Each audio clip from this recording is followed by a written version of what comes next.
Hi, this is Usha. Welcome to Rathod Science Classes. Today in this lecture, we are going to discuss current affairs of 6th December 2021. In this lecture, we are going to discuss 8 topics which are very much relevant from our UPSC point of view. So let us try to see which are the topics that we are going to have a discussion. So first topic, it is about army operation. So army operation in Nagaland went wrong and that led to deaths of 15 civilians. Okay, so we are going to discuss about what is this insurgency. So especially insurgency in Nagaland, what is the background? Because that will comes under your static syllabus under internal security. And this topic will be important especially from your means. Okay. And next topic is about Mesolithic Neolithic remains found at Nagarjuna Saga. So here we are going to talk about what are the tools which mainly were used in this Mesolithic and Neolithic period. And this Mesolithic and Neolithic ages which are very important from your ancient history, and even if you are students of anthropology, so you will be having a separate chapter regarding this Paleolithic, Mesolithic and Neolithic in your paper 1. So that will be important from anthropology optional point of view as well. And next topic is about anemia. So there is a one infographic which mainly seen in op-ed page regarding this anemia.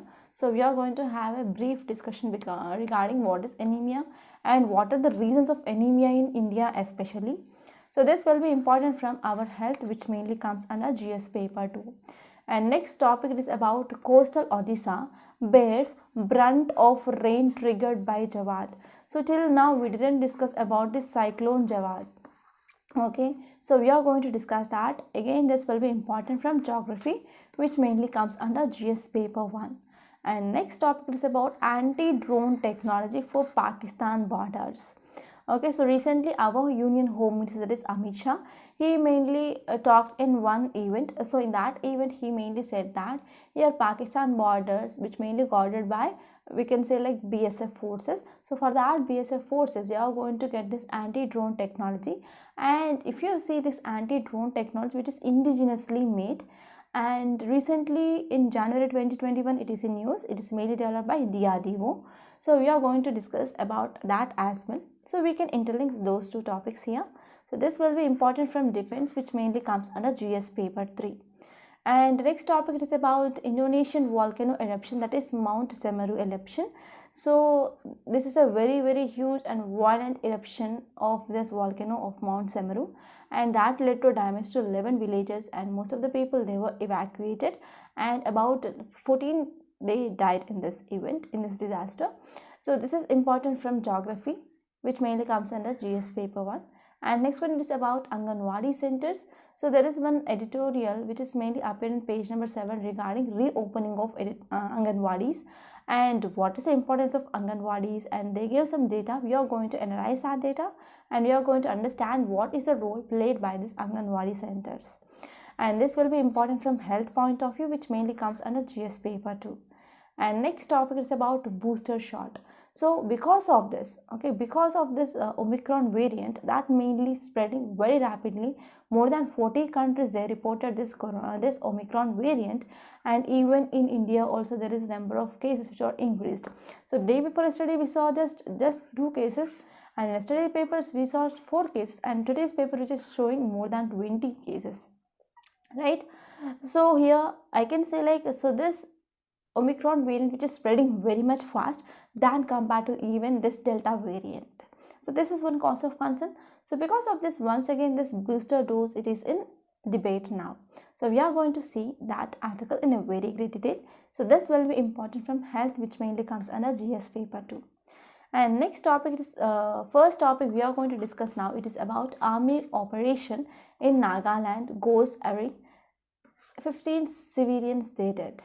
So here now let us try to see what happened here. So what happened here mainly security forces, they got one intelligence report like, so insurgency people, they are mainly going to pass so and so way, and they reached that place. At that time they found one truck, and this truck now mainly contains people who are mainly tribal people who are mainly working nearby mines.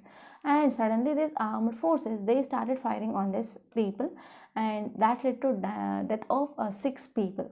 So later on, normally villagers, they come to know about this event, and they came to that spot, and they started doing some attack on this armed forces. Okay, so this is the event that you can see here. So these local peoples, they set up fire to these armored forces vehicles. Okay, so this is some background, and now let us try to see this topic in a very great detail. So if you see context, it mainly says that at least 15 civilians and 1 soldiers, they were killed following a botched operations by the army in Mon districts of Nagaland. Okay, so in this Mon district of Nagaland, whenever armed forces, they went for some operations, and that went wrong, and people from the local areas, they started retaliating violence, and that led to killing. Okay, so if you're talking about further more details, it mainly says that an army patrol mistakenly opened fire on miners who are returning home after work. So that led to killing of 6 people, and later on 7 more civilians and Indian soldiers, they died when angry locals, they confronted with the troops in that area. So this is a thing I took from Indian Express and as well as the print, because I didn't find this matter in Hindu newspaper. So in this context, Home Minister said that he was anguished and vowed to investigate. So there is a need of investigation regarding this event. And the army has been battling separatist militants in the northeastern state of Nagaland for years. So in Nagaland, we have this NSCN Isaac Muvaya group. So if you're talking about this NSCN, we have 2 factions. One is Kaplang faction and one is Isaac Muvaya faction. So this Kaplang faction, which is mainly operates at this Myanmar actually. So it is not causing much harm in India, but Isaac Muvaya, it is very much reason for insurgents in this Nagaland region. Okay, but this newspaper mainly says that it is not for the first time Indian security forces, they accused of wrongly targeting innocent locals. Okay, so it is not the first time actually. So if you see here, this police officials or security forces, they mainly says that they got intelligent inputs. So in that intelligent inputs, they got information regarding movement of insurgent groups this way. So they came up with this operation, and they mistook these miners to be rebels, and they opened fire. Okay, so this is the thing which mainly is said in this article. So if you're talking about what is the meaning of insurgency, as UPSC aspirant, you need to know what is the meaning of insurgency first of all. So if you're talking about insurgency, it is nothing but it is like a protracted struggle which mainly conducted methodologically, step by step, in order to attain specific intermediate objects. So mainly to get some objectives here. So here struggle will be done, and that struggle which is mainly based on methodology, and that will be implemented step by step. Okay, and finally that will lead to overthrow of existing order in that so and so area. So difference in language, religion and ethnicity often act as motivating factors for these insurgents. Okay, so this is the meaning of insurgency and what are those insurgents. And if you are writing answer regarding this insurgency, you have to start with this definition. So if you are talking about background regarding this Naga insurgency, which mainly date back to 1881, whenever this Naga Hills, which mainly comes under this British Indian part. And later on in 1918, Naga Club, which mainly formed.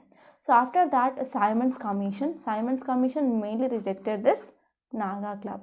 And later on, they formed this Naga National Council in 1946. So after that, under the leadership of Fizo, so they declared independence in 1947. And later on, they came with referendum, and in this referendum in 1951, about 99.99% of people, they said that they want a separate state.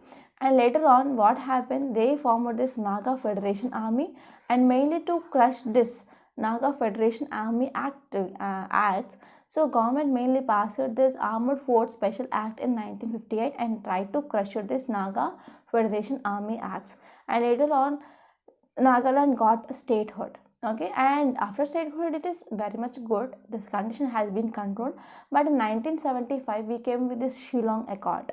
So this Shillong Accord again causes some differences. So because of this, that led to emergence of this NSCN group, and in this NSCN we have two fronts, that is NSCN-K, that is Kaplan faction, and next one is NSCN-IM, that is Isaac Mouavia faction.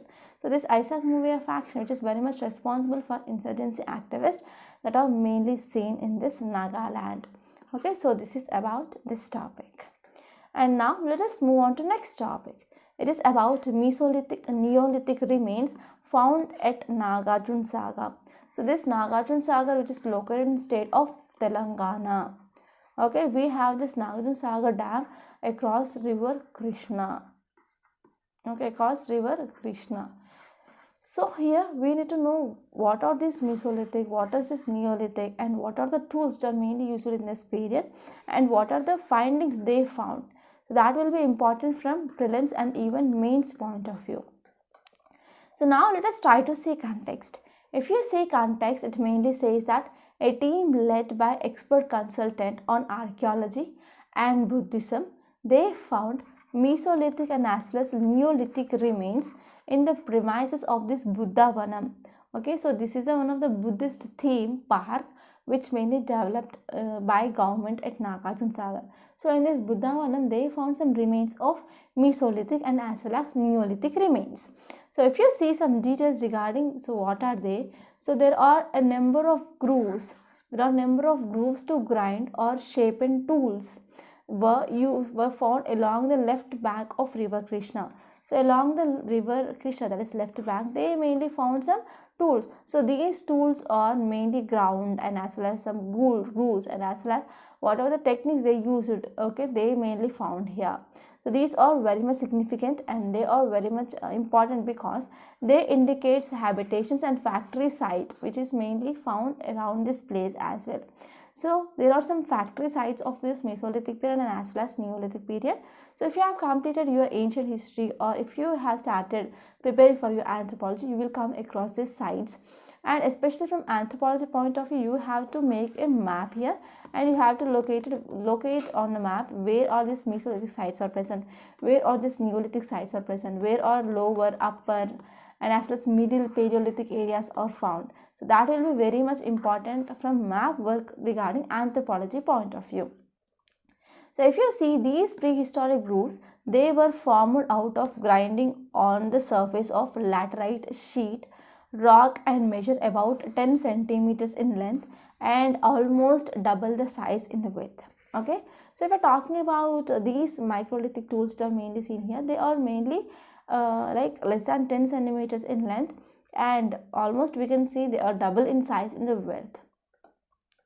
And if you're talking about Mesolithic stone tools, they include especially blades, burins, boreheads, flakes. They are mainly made up of chert or fine grained sedimentary rock. They are found abundantly in this region.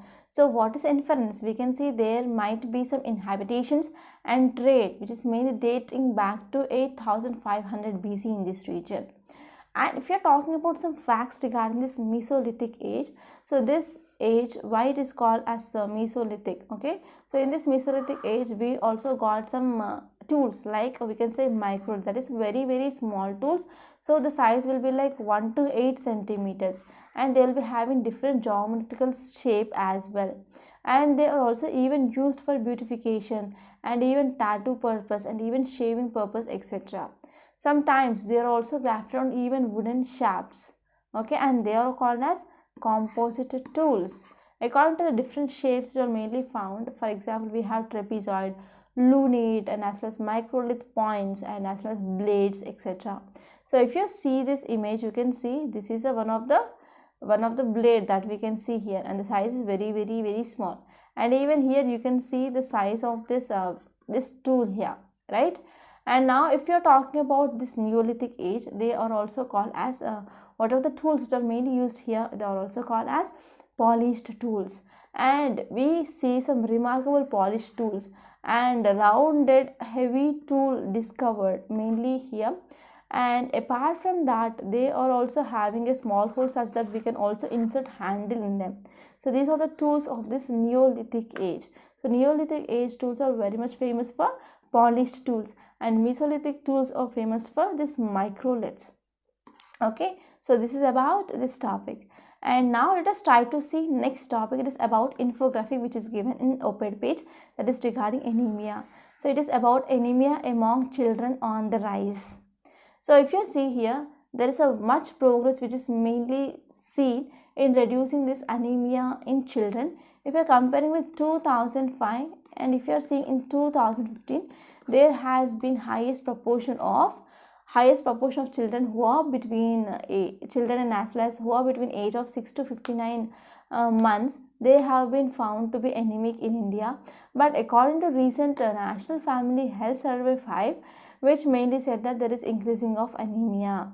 And if you are talking about state-wise performance, so Gujarat had the highest share of children, that is 79.7% who are aged between 6 to 59 months, they were anemic according to this National Family Health Survey 5. So among the major states, that is Chhattisgarh recorded as the highest increase in the share of anemic children. Okay, and even more than 60% of children, they were anemic in rural areas and urban areas. Okay, so this is about the chart. You can see the chart here. And now let us try to see some important facts regarding this anemia.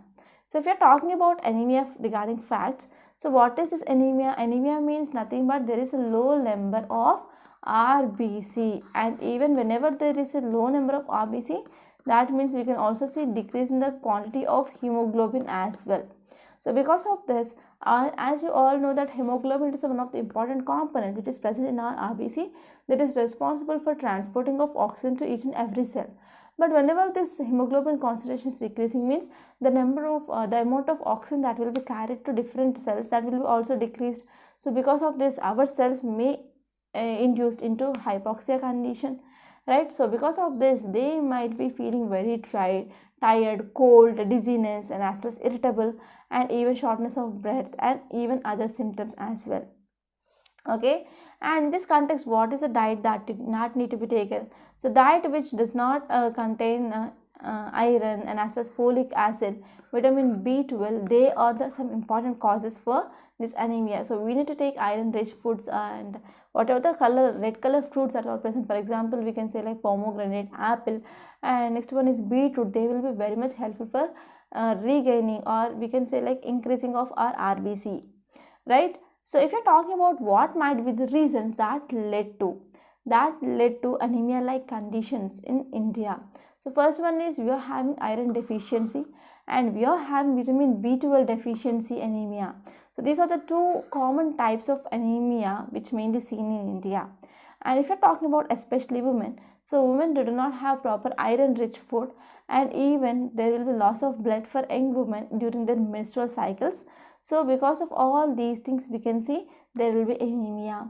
And also one important reason we can say that there is lack of millets. Okay, so there is lack of millets in the diet because we are mainly depending on rice and as well as wheat. So wherever the government is providing MSP, here farmers are tend to grow that crops itself, like wheat and as well as rice. So because of this, here there is a decreasing of consumption of carbohydrates that is mainly seen. So the people are mainly focusing on lack of millets. Okay, so here lack of millets, it is one of the important diet that will be very much helpful for nutrition, okay, nutrition in the body, and that will also helps to decrease prevalence of anemia in India. So this is gist of this topic, and I hope it is very much clear. Now let us try to see next topic. Title says coastal Odisha bears brunt of rain triggered by Jawad. So this article mainly talking about cyclone Jawad. So recently the cyclones are highly in news. So already we discussed basics regarding how these cyclones formed and what are the conditions which are necessary for these cyclones. So already we discussed those topics very detailedly, right? So here you need to let me know in comment box regarding what are the conditions which are necessary for formation of these cyclones. Okay, so now let us try to see context. If you see context, it mainly says that heavy rain lashed coastal Odisha submerging harvest-ready crops of vast hectares of land as Cyclone Jawad weakened into a depression. So what happened due to this cyclone Jawad here caused Odisha, which is mainly getting heavy rains, and because of this heavy rains, whatever the harvest ready crop is there, that had been submerged. Okay, so this is context. And if you're talking about details regarding the name of this cyclone Jawad, so Saudi Arabia has given this name of this Jawad. So what is meaning of Jawad? Jawad, it is liberal, or we can say merciful. So this mainly carries significance as this cyclone storm will not be as severe as previous ones. Okay, so this is about the naming. And if you're talking about how these cyclones are formed whenever there is oceanic water is present, so whenever there is a increasing of a temperature of this oceanic water, that means here water getting heat, means what happen if at all whenever the air which is present here, whenever it is receiving high temperature, so air will be getting heated. So warm air will have tendency to move upwards. So along whenever air it is moving up, it will also take in this water vapor which is present here. And after reaching certain height, it will be cooling off. Why cooling? Because actually we are having this normal lapse rate. So according to this normal lapse rate, whenever we are moving above the earth's surface, the temperature will be decreasing. So after a certain level, the temperature will be decreasing. Then what happens? This water vapor will be condensed and form the clouds. Right? So because of high temperature here, high temperature and low pressure which is formed here, so there will be continuous movement of moisture that is mainly seen here, and that will leads to formation of cumulonimbus clouds. Whenever due to this wind, okay, movement of wind, these will be also moving, so that will cause rainfall on the land. So in this way, this cyclones which is mainly formed. Right? And now let us try to see next topic. It is about anti-drone technology for Pakistan borders. So it is a thing which mainly said by our Union Home Minister. So here we need to focus on this, what is this anti-drone technology as well. So recently we developed this anti-drone technology by DRDO. So now let us try to see this topic in a very great detail. So if you see context, it mainly says that our Union Home Minister mainly said that indigenously made anti-drone technologies, that is, this is anti-drone technology which is mainly made in India, that is indigenously made, so that will be available soon to tackle what are the challenges that we are facing across the western border that we are sharing with Pakistan. So this is a thing which mainly said by our Union Home Minister. So if you're talking about the details, it mainly says that our Home Minister was speaking at 56th Raising Day Parade of BSF, that is Border Security Forces, in Jaisalmer. So it is widely significant because it is for the first time it mainly conducted outside Delhi, that is in Jaisalmer. So because of this, it is very important. And if you're talking about this Border Security Forces, that is BSF, it is mainly deployed along the 6,386.36 kilometers of the international border with Pakistan and even Bangladesh.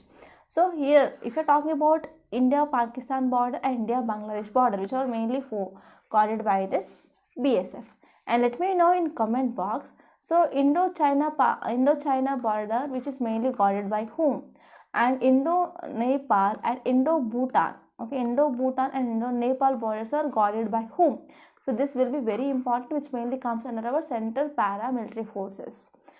And if you are talking about our Union Home Minister, he mainly said that, so here these BSF personnel, they are mainly going to get indigenous anti-drone technology. So he also said that government, which mainly ensures that people who are living in these border areas, they have proper accessibility to electricity and as well as proper accessibility to gas cylinders and even other amenities. And here our Union Home Minister also said that government would leave no stone unturned to provide best technological equipment and infrastructure facilities to ensure that whatever the operational challenges that we are facing, we need to resolve them. So if we're talking about some facts regarding this indigenously made anti-drone technology, so DRDO developed this anti-drone system. So this will help to neutralize enemy drone attacks. So actually we know that in this Jammu and Kashmir, so there were drone attacks which are mainly seen in air base recently, I think 6 months back. So here we are facing many threats from this Indo-Pakistan border, especially regarding these drones. So here people, or we can say like terrorists, are using drones for arms smuggling and even smuggling of drugs, and even they are using this drone to attack our air bases. So here we need to adopt technology that may neutralize these enemy drones, right? So for this, our DRDO may develop this anti-drone system. And this indigenous drone technology, it is mainly capable of counter attacks, including detection. It will detect and it will be having some soft kill. That means that will help for jamming the communication lines of the drone. That means to cut the communication lines of the drone. And even next one is it also capable of hard kill. That means laser based hard kill to destroy the drones. Okay, so we can first detect and we can go for cutting off lines, communication lines to that drone. And if you want to blast, we can also blast that drone. That is called as hard kill. So if we are talking about further more details regarding these anti-drone systems, they are mainly used to detect and intercept unwanted drones and unwanted drones, and as well as unmanned aerial vehicles, that is drones. And if you are talking about these drones, they are mainly used for deploying of weapons, and even it can be used for smuggling, and even to gather some intelligence information and to gather some information regarding sensitive assets. Okay, so these are some uses of these drones that mainly used. So this anti-drone technology which mainly use it to protect areas such as which is of important national importance or security importance, for example airports and critical infrastructure, large public spaces like stadiums, military installations, battlefields, etc. So we can use this technology there. And this indigenously made anti-drone technology which mainly contains electro-optical and infrared sensors, and these are mainly used to detect drone based their visuals and as well as heat signatures, etc. So this is gist of this topic, and I hope it is very much clear now. And now let us try to see next topic is about Indonesia volcano eruption which kills 14 and damages 11 villages. So it is about Mount Semeru that you need to remember. So this will be important from disaster management and even geography, which mainly comes under GS paper 1, and disaster management comes under GS paper 3. So if we're talking about context, what happened? So eruption of biggest mountain on island of Java. Okay, so because of this, that led to millions of people. Okay, that led to discomfort for people, and even that led to huge blast of a volcano, and that led to ash that mainly spreading in atmosphere, and later on there is also lava which mainly flown there. So because of this eruption of biggest mountain on the islands of Java, which mainly caught locals by surprise, and because of the thousands they are fleeing and forcing hundreds of families into makeshift shelters. So if we are talking about some important facts regarding Indonesia, which is located on this ring of fire. So here this ring of fire is the most active tectonic area actually. So in this ring of fire we can see we can see two plates are mainly moving towards each other, that is conduction plates that mainly seen here. So because of this, in this area we can see there will be high levels of earthquakes and as well as volcanoes that are mainly seen in these areas. So Indonesia has nearly 130 active volcanoes, and more than any other country. So more than any other country, Indonesia which is having about 113 active volcanoes, and we can see there is a high level of volcanic activity that is mainly seen in this region. So if you are talking about other volcanoes other than this Mount Semeru, that is Merapi volcano, an island of Java, and even Sinabang on Sumatra, they also have shown some signs of volcanic eruption recently. So if we are talking about some facts regarding this Mount Semeru, it is an active volcano. It mainly located in East Java, Indonesia. And this volcano which is mainly located in subduction zone where Indo-Australian plate subducts under this Eurasian plate. Okay, so it is a stratovolcano. Stratovolcano means we can see different layers like this. Okay, so if it is a volcano and this is a vent, and here we have this magma chamber, and we can see different layers. One layer of ash will be again covered with lava and it will be solidified, and again we can see layer of ash or layer of magma which mainly solidified. So like that we can see different layers of lava and as well as ash and some pyroclastic materials, and that will form this stratovolcano. And this is one of example of this stratovolcano. So if you have completed your geography portion under this NCERT 11, then you might have come across this volcanism and what are the important reasons for the volcanism, and different types of volcanoes and different types of volcanic material that may be released, and different types of volcanoes like active volcano, dormant volcano, and as well as extinct volcano, like that. So that will be very important, and this volcano chapter is very important. And now let's come back and let us see next topic. Title says the need to reopen Anganwadis. So this article which is mainly talking about is Anganwadi centers. So here already we know that these Anganwadis are providing a huge amount of role regarding maintenance of nutrition, especially in children and as well as pregnant women, right? So if you see here, central theme, it mainly says that India must invest robustly in world's largest social program on early childhood services. So here this article mainly talking about this early childhood services. So for example, even before child who is sent to school, they will be sent to Anganwadi centers. There he will be getting some primary education, that is a play school level education, and children, they are also going to get some nutritious powder and even proteinaceous powder or proteinaceous laddus, and Anganwadi centers will also provide eggs for children, and even they will play an important role regarding providing some proper nutrition for pregnant women, and they will be giving some kind of injections and even tablets that will be helpful, especially to deal with this anemia in pregnant women, and even they will be providing some food for this pregnant and lactating women. So now let us try to see what is this article mainly talking about.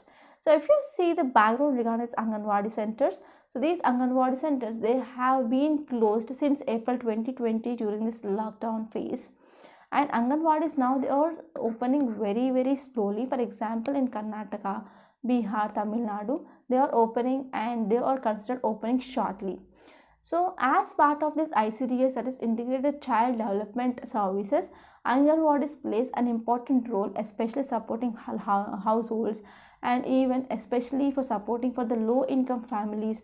They will providing some child care, and they will providing some health and nutrition. Even they will provide some education for the children, like we can say, like they will be helpful for making learning regarding alphabets and numericals, basic numericals, etc. And they will be also providing some supplementary nutrition, immunization, and they will be coming up with health checkups. Sometimes you can see like they will be also distributing albendazole tablets, especially for children, mainly to for the type of infections in children, like that. So these are some important services which are mainly provided by this Anganwadi services. So if you're talking about this ICDS scheme, it is one of the largest in the world, and it mainly covers about 88 million children who are between the age of 0 to 6 years in India.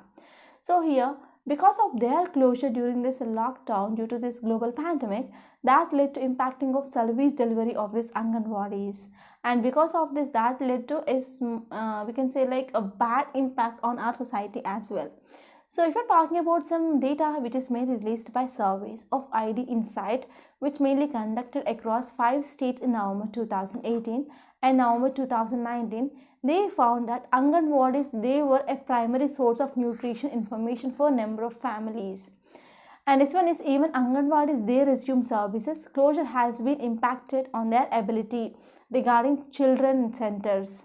And according to this National Family Health Services 5 data, it mainly says that there is less than 15% of 5-year-old they attended any pre-primary school at all. They didn't parents, they didn't send their children to any pre-primary school. And recent study also says that women spend on unpaid work may have been increased 30% during this pandemic. So because earlier they used to send their children to Anganwadis, but because of closure of Anganwadis, now it is increased the responsibility of parents to look after their children during this lockdown period, and they started doing some work regarding making their children to learn alphabets and as well as basic numeracy. So because of this, here what happened, the time of women who is spending unpaid work regarding children care, etc., that had been increased during this pandemic. And in our COVID-19 rural household survey, which mainly conducted across 8 states, it mainly says that 58% of women, they cited homeschooling as the biggest contributor to increasing of unpaid work. Okay, so what is the thing I explained? That is the reason here, because of increasing of unpaid work. So here, if you're talking about early childhood, so it is mainly period that is from birth till 5 years of age, and this age is very important for crucial development of children. So in this year, we need to focus on proper nutrition, proper diet, proper education of children, and that will be mainly done by this Anganwadi center. So because of this closure, that will be having a huge negative impact on overall development of child. And even in our new education policy, that is National Education Policy 2020, which mainly places Anganwadi centers, they need to universalize access to early childhood care and education. So even in our National Education Policy, that mainly focused on this early education and as well as early child care. And if you're talking about why it is in news, because recently our government proposed to phase out about this early childhood care and education programs across all Anganwadis, and it will cover about 1/5 of each year, that will be starting from 2021 to 2022. So it is one of important decision that we can see. And if you're talking about what are the challenges which are facing by this Anganwadis, they do not have proper support or proper training regarding how to provide this early childhood care and education. And here what happened, so even if you're talking about administrative responsibilities of this Anganwadi, so they are mainly deprioritized. And Anganwadis, they do not have proper infrastructure. So there is a lack of infrastructure that is mainly seen in this Anganwadi to make set for children and as well as workers, etc. And most of the cases, we can see there is unhygiene. So these Anganwadi centers are unhygienic. So if we're talking about impact of closure of this Anganwadis, so especially studies which mainly conducted in states like Odisha, Andhra Pradesh, they found that because of closure of this Anganwadis, there is no proper caregivers, or there is no language motor development, and even there is impact on the nutritional development of children. So finally, author mainly says that, as you all know that ICDS, it is the world's largest provider of early childhood services, and these Anganwadis, they perform a crucial role mainly in the contributing of life outcomes of the children across India. So we need to invest more, and we need to focus on this, and we need to reopen these Anganwadis as soon as possible with full potential. So this is gist of this topic, and I hope it is very much clear. And now let us try to see next topic. Before seeing this topic, I want to make a small announcement. So we launched this prelims test series and mains answer writing course. And in this prelims test series, why it is important? Because it will help you to analyze the statements, and it will help you to boost confidence before going into your mains exam. And if you take as many as test, means you will be helping mainly to boost your confidence, and will be also helpful to make your concept clear. And you can practice different techniques like elimination techniques in this test series. And after analyzing your paper, then you will be getting some insights regarding how much you prepared, whether you are lagging in preparation, or whether you are lagging in revision, whether you are lagging in concept clarity. You will be getting some idea such that will be helpful mainly to change the direction of your prelims preparation. And apart from this, it will also include CSAT and also GS. And in GS, we have sectional test, we have region test, and as well as we have full length test. There are totally 30 tests, and the cost, it is just 5,000 rupees. It is much affordable.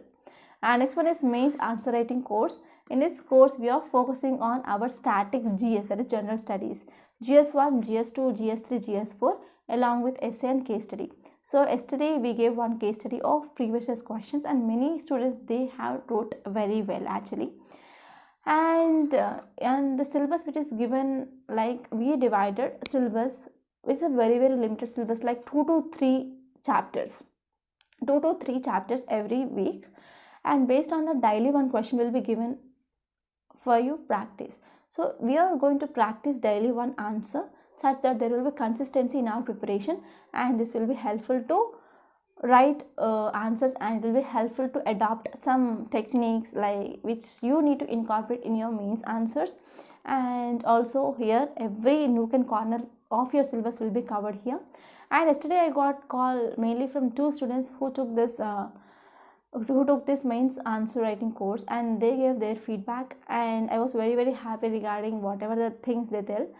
And they said that yes, it is very useful, and as I said, the syllabus it is entirely covered. So that is the feedback I got from those students, and because of that I'm confidently saying that so this course is absolutely very useful who are beginners and for who already wrote their prelims.